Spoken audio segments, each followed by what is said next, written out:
Bharatiya Janata party सरकार को इससे ज्यादा करारा तमाचा नहीं पड़ सकता था जब एक जज साहब ने कहा कि भाजपा सरकार, भारत सरकार क्या लोगों को गुलाम बनाना चाहती है। अमित शाह मुर्दाबाद या बीजेपी मुर्दाबाद कहने में प्रॉब्लम क्या है?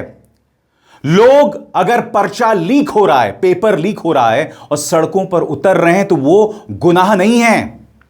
जज साहब का यह बयान एक ऐसे समय आया है दोस्तों, जब भारतीय जनता पार्टी और गोदी मीडिया लगातार, चाहे पेपर लीक हो, चाहे राम मंदिर में चंदा चोरी हो, चाहे इकोनॉमी हो, सब में इस सरकार के हर सही गलत फैसले को सही ठहराने में कोशिश कर रही होती है। और ऐसे में जज साहब का यह बयान बहुत मायने रखता है। सबसे पहले दोस्तों, आपके स्क्रीन पर बॉम्बे हाई कोर्ट ने कहा लोगों को भारत सरकार का गुलाम बनाया जा रहा है, विरोध करने पर केस दर्ज किए जा रहे हैं। यह मामला कौन सा है और कौन है ये जज साहब जिन्होंने बात कही है? सबसे पहले बड़ी खबर आपके स्क्रीन पर, भारत सरकार हर नागरिक को गुलाम बना रही है। लोग ना प्रदर्शन कर सकते हैं, ना आंदोलन कर सकते हैं। यह सब क्या हो रहा है? इतने पेपर लीक हो रहे हैं, अगर लोग विरोध करेंगे तो उनके खिलाफ केस दर्ज कर दोगे। यह क्या बात हुई? विरोध करना नागरिकों का अधिकार है। याचिकाकर्ता ने सिर्फ बीजेपी सरकार मुर्दाबाद, अमित शाह मुर्दाबाद जैसे नारे लगाए थे। नागरिक ऐसे नारे क्यों नहीं लगा सकते? सिर्फ एक नारे लगाने पर किसी को इलाके से बाहर करने का आदेश क्यों दिया गया? बॉम्बे हाई कोर्ट के जस्टिस माधव जामदार ने पूछा। आपके स्क्रीन पर यह हैं बॉम्बे हाई कोर्ट के जस्टिस माधव जामदार। आखिर किसे तड़ीपार किया जा रहा था? विडंबना देखिए दोस्तों, प्रशासन एक व्यक्ति को तड़ीपार कर रही थी। क्यों? क्योंकि उसने बीजेपी सरकार मुर्दाबाद और अमित शाह मुर्दाबाद कहा था, और जज साहब उसी मुद्दे पर बरसे हैं। दोस्तों, कहीं ना कहीं जज माधव जामदार ने भारतीय जनता पार्टी की कमजोर रग और इस देश के मर्म पर, असली मुद्दे पर हाथ रख दिया है। इसी मंच पर आज सुबह मैंने एक प्रोग्राम किया था कि अंधभक्ति देशद्रोह है, अंधभक्ति एक कैंसर है, और इस अंधभक्ति के जरिए यह सिखाया जा रहा है कि सवाल पूछना गुनाह है। जब कॉकरोच जनता पार्टी सड़क पर उतरती है तो हमारे शिक्षा मंत्री उन्हें टेररिस्ट बताते हैं। भाजपा के अध्यक्ष नितिन नबीन उनके बारे में अनाप शनाप कहते हैं, उन्हें वायरस तक करार देते हैं। हम उस दौर में जी रहे हैं जहां सवाल पूछना यानी आपको George Soros, Pakistan, Taliban, China सबका एजेंट बता दिया जाता है। यह बात अलग है कि जब लाल आंख दिखाने की बारी आती है तो इनमें थोड़ी सी भी हिम्मत नहीं होती है। आज हमें समझना पड़ेगा दोस्तों कि जस्टिस माधव जामदार ने ऐसा क्यों कहा है, क्योंकि इस दौर में गोदी मीडिया भारतीय जनता पार्टी की कोई गलती नहीं निकाल सकती, उनसे कभी कोई सवाल नहीं कर सकती। मैं आपको मुकेश अंबानी की न्यूज चैनल का एक क्लिप दिखाना चाहता हूं। गुल्लू बैठा हुआ है, भाजपा का गालीबाज प्रवक्ता बैठा हुआ है, और आम आदमी पार्टी के प्रवक्ता अनुराग ढांढा भाजपा पर सवाल उठाते हैं राम मंदिर में चंदा चोरी को लेकर। मगर आप देखिएगा गुल्लू किस तरह से कहता है कि बीजेपी का कोई दोष नहीं है। सबसे बड़ी बात दोस्तों, अभी तो एसआईटी का गठन हुआ है, अभी निष्कर्ष भी नहीं आए हैं। हालांकि मुझे पता है वो जो भी परिणाम आएंगे उसमें बीजेपी को साफ तौर पर बचा लिया जाएगा, मगर अभी परिणाम भी नहीं आए हैं। मगर गुल्लू देखिए किस तरह से भाजपा के प्रवक्ता, भाजपा के गालीबाज प्रवक्ता से ज्यादा उछल रहा है। यानी कि इस डिबेट में भाजपा के प्रवक्ता की कोई जरूरत नहीं है। आप देखिए मुकेश अंबानी के न्यूज चैनल में क्या चल रहा है, और ये जो ड्रामा आप देख रहे हैं इस चैनल पर, उसे जोड़कर देखिए जो बात जस्टिस माधव जामदार ने कही है। देखा जाए। कह रहा हूं, मैंने आपसे सवाल पूछा, आप जवाब ही नहीं दे पाए। 100 करोड़ सनातनी आपकी तरफ देख रहे हैं। आज बता दो, बीजेपी के लोगों ने क्या राम मंदिर में चोरी कराई है कि नहीं कराई है? हाँ ना में बता दो। बीजेपी के लोगों ने कैसे चोरी कराई है? Okay, let's debate. बीजेपी के लोगों ने कैसे चोरी कराई है? फिर ना बोल दो ना। हाँ, नहीं कराई है बीजेपी के लोगों ने चोरी। बीजेपी की सरकार पे सवाल है। यही तो मैं कह रहा हूँ, लोगों ने चोरी कैसे कराई? यही मैं कह रहा हूँ। क्या कह रहे हैं? अब सुनिए, मैं बताता हूँ। बाबर वाले आप प्रीजुडिस हैं। प्रीजुडिस की बात ही नहीं है। बीजेपी के लोगों ने चोरी कराई है। देखा आपने, गोदी मीडिया, प्रचार तंत्र, ऊपर से एजेंसीज, पैसे का रसूख, ये सब भारतीय जनता पार्टी को इनविंसिबल बना देते हैं। यानी कि जिसे छुआ नहीं जा सकता, जिससे सवाल नहीं किए जा सकते। और मैंने इसी मंच पर आपको कई बार बताया है कि 12 साल से इसकी नींव रखी जा रही थी। जो प्रधानमंत्री से सवाल करे उसे पाकिस्तान भेज दो, बस यही, और उसके अलावा कुछ नहीं। मगर ये पूरा मामला क्या है? सबसे पहले खबर आपके स्क्रीन पर। सरकार के फैसलों का विरोध करना या उसके खिलाफ नारे लगाना किसी नागरिक को किसी क्षेत्र से निकालने का वैध आधार नहीं हो सकता, यह कहा जस्टिस माधव जामदार ने। बॉम्बे हाईकोर्ट ने हाल ही में टिप्पणी करते हुए सैयद अहमद अब्दुल वाहिद चौधरी के खिलाफ जारी एक्सटर्नमेंट ऑर्डर, यानी किसी व्यक्ति को किसी इलाके या जिले से बाहर करना, निकालने का आदेश, उसे रद्द कर दिया है। यानी उसे तड़ीपार किया गया था और जस्टिस जामदार ने उसे रद्द कर दिया है। जस्टिस माधव जामदार ने मुंबई पुलिस की कार्रवाई की कड़ी आलोचना की। पुलिस ने socialist democratic party of India SDPI के महाराष्ट्र महासचिव और पूर्व लोकसभा उम्मीदवार सैयद चौधरी को 1 साल के लिए मुंबई और आसपास के इलाकों से बाहर करने का आदेश दिया था।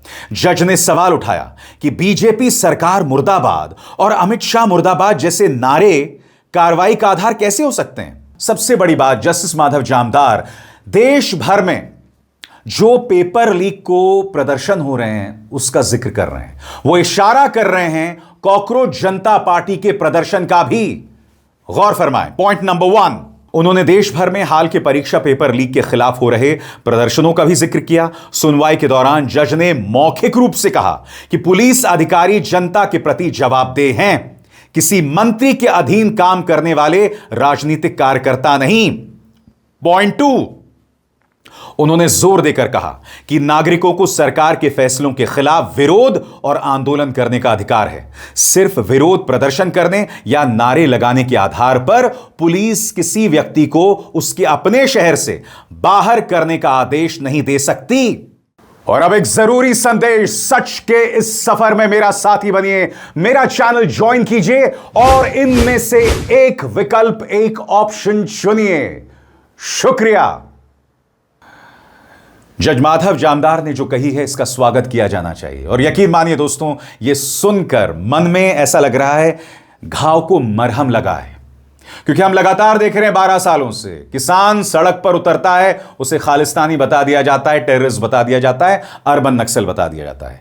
शाहीन बाग में आंदोलन होता है, तब क्या होता है साहब, उन्हें पाकिस्तान परस्त बता दिया जाता है। और इस सब में गोदी मीडिया का लगातार साथ मिल रहा है। आपको समझना पड़ेगा कि जज साहब नाराज क्यों हैं, मगर उससे पहले 2 बयान सुनाना चाहता हूं। अडानी के न्यूज चैनल को दिए गए इंटरव्यू में, और सिर्फ अडानी के न्यूज चैनल नहीं, कई चैनल्स को दिए गए इंटरव्यू में शिक्षा मंत्री धर्मेंद्र प्रधान, जो अभी भी अपने पद पर बने हुए हैं, इस व्यक्ति ने कॉकरोच जनता पार्टी के प्रदर्शन को दहशतगर्द बताया था, टेररिज्म बताया था। सुना जाए। कॉकरोच जनता पार्टी आई है, वो भी अपना प्रदर्शन कर रही है इसी मुद्दे को लेकर के, उस बारे में आप क्या कहेंगे? ये तो दहशतगर्दों का बी टीम है, जिन लोगों को प्रजातंत्र ने सरे से अस्वीकार किया, वो छद्म रूप में आके इस प्रकार की व्यवस्था के पीछे पड़े हैं। जो लोग देश को तोड़ने वाले लोगों की नारा लगाते हैं उस जगह पे, ये सब आइडेंटिफाइड हो चुके लोग है कौन। सबसे बड़ी बात, आप सब जानते हैं कॉकरोच जनता पार्टी प्रदर्शन कर रही है, वहां पर कोई हिंसा नहीं हो रही है, सब कुछ शांतिपूर्ण तरीके से हो रहा है। मगर भाजपा के अध्यक्ष नितिन नबीन कह रहे हैं कि ये लोग एक वायरस हैं जो देश को खोखला बना रहे हैं। जाहिर सी बात है जज साहब के दिमाग में सब चल रहा है, मगर सबसे पहले सुनिए नितिन नबीन का यह शर्मनाक बयान। यह लड़ाई सामान्य लड़ाई नहीं है। जिस प्रकार से इस देश में एक वायरस और कॉकरोच जैसी पार्टियां आ रही हैं, ये देश को खोखला करने वाले लोग हैं। इन वायरस और कॉकरोच वाले लोगों को निश्चित रूप से ध्यान रखने की जरूरत है। ये देश के टुकड़े करने वाले गैंग के लोग हैं। इन देश के टुकड़े करने वाले गैंग के लोगों को सबक सिखाने का काम भारतीय जनता पार्टी का कार्यकर्ता ही कर सकता है। मित्रों, जज साहब इसीलिए नाराज हैं। गौर फरमाएं। लीगल मामलों की न्यूज वेबसाइट लाइव लॉ के मुताबिक जस्टिस जामदार ने कहा, यह क्या हो रहा है? सभी नागरिकों को भारत सरकार का गुलाम बनाया जा रहा है। ये विरोध प्रदर्शन नहीं कर सकते, आंदोलन नहीं कर सकते, ये सब क्या है? अब इतने पेपर लीक हो चुके हैं, अगर लोग विरोध करें तो आप उनके खिलाफ केस दर्ज कर देंगे, ये क्या है? सबसे बड़ी बात दोस्तों, जिस याचिकाकर्ता की बात की जा रही है उसने बीजेपी सरकार मुर्दाबाद और अमित शाह मुर्दाबाद के नारे लगाए थे। जज साहब ने खास तौर से इस मुद्दे पर भाजपा को आड़े हाथों लिया। कैसे, गौर फरमाएं। अमित शाह मुर्दाबाद कहना गलत नहीं, विरोध करना नागरिकों का अधिकार है। याचिकाकर्ता ने सिर्फ बीजेपी सरकार मुर्दाबाद और अमित शाह मुर्दाबाद जैसे नारे लगाए थे। नागरिक ऐसे नारे क्यों नहीं लगा सकते? सिर्फ ऐसे नारे लगाने पर एक्सटर्नमेंट ऑर्डर कैसे जारी किया जा सकता है? मगर आपके जहन में एक सवाल होगा दोस्तों, ये पूरा मामला क्या है, इसका बैकग्राउंड क्या है? क्यों एक व्यक्ति को तड़ीपार किया जा रहा था अपने ही शहर से? यही मुद्दा जस्टिस माधव जामदार ने उठाया है। तो पूरा मामला क्या है, आइए उसे समझने की कोशिश करते हैं। मुंबई उपनगर के चेंबूर निवासी सैयद अहमद अब्दुल वाहिद चौधरी नागरिकता संशोधन कानून CAA, राष्ट्रीय नागरिक रजिस्टर NRC, बाबरी मस्जिद, ज्ञान व्यापी मस्जिद विवाद, वक्फ बोर्ड में कथित भ्रष्टाचार और ईंधन कीमतों में वृद्धि जैसे मुद्दों पर विरोध प्रदर्शन आयोजित करने में सक्रिय रहे हैं। उनकी याचिका में कहा गया कि अक्टूबर 2025 में महाराष्ट्र पुलिस अधिनियम MPA के तहत उनके खिलाफ एक्सटर्नमेंट ऑर्डर की कार्रवाई शुरू की गई। यह कार्रवाई 2019 से 2024 के बीच उनके खिलाफ दर्ज कई FIR के आधार पर शुरू की गई, जिसके अंतर्गत उन्हें कहा गया कि आप शहर से बाहर चले जाएं। जज साहब इसी बात को लेकर नाराज हुए हैं। दोस्तों, जज साहब ने यह बात तो कह दी है और आदेश भी पारित कर दिया है, मगर आप जानते हैं दोस्तों, जैसे जैसे वक्त गुजरता जा रहा है, जैसे जैसे प्रधानमंत्री नरेंद्र मोदी और भारतीय जनता पार्टी दबाव में है, क्योंकि अब क्या हो रहा है, अब इन्होंने राम मंदिर में भी चंदा चोरी कर ली है। मैंने अभी अभी आपको दिखाया कि किस तरह से गुल्लू चंदा चोरी पर, भाजपा पर कोई आंच आ जाए वो बर्दाश्त करने को तैयार नहीं है। तो आप देख सकते हैं, जिनका काम सरकार को कटघरे में रखना है वो उनके हर सही गलत को जायज ठहराते हैं। यह इस देश की त्रासदी है, यह इस मीडिया की त्रासदी है, और भारतीय जनता पार्टी इस व्यवस्था से बहुत खुश है, क्योंकि इस व्यवस्था में उनसे कोई सवाल नहीं किया जाएगा। और आपने देखा होगा, जब भी भाजपा के नेताओं से कभी गलती से कोई कठोर सवाल कर देता है तो कैसे बौखला जाते हैं। आपको याद होगा, जब असम के चुनाव चल रहे थे तब लल्लन टॉप के एक रिपोर्टर ने असम के मुख्यमंत्री हेमंत बिस्व शर्मा से सवाल किया था। वो कितना नाराज हो गए थे, और बाद में एक पालतू न्यूज चैनल की पालतू पत्रकार को दिए गए इंटरव्यू में कहा था कि मैं मुख्यमंत्री हूं, मुझसे ऐसे थोड़ा ना कोई सवाल कर सकता है। यह है अहंकार।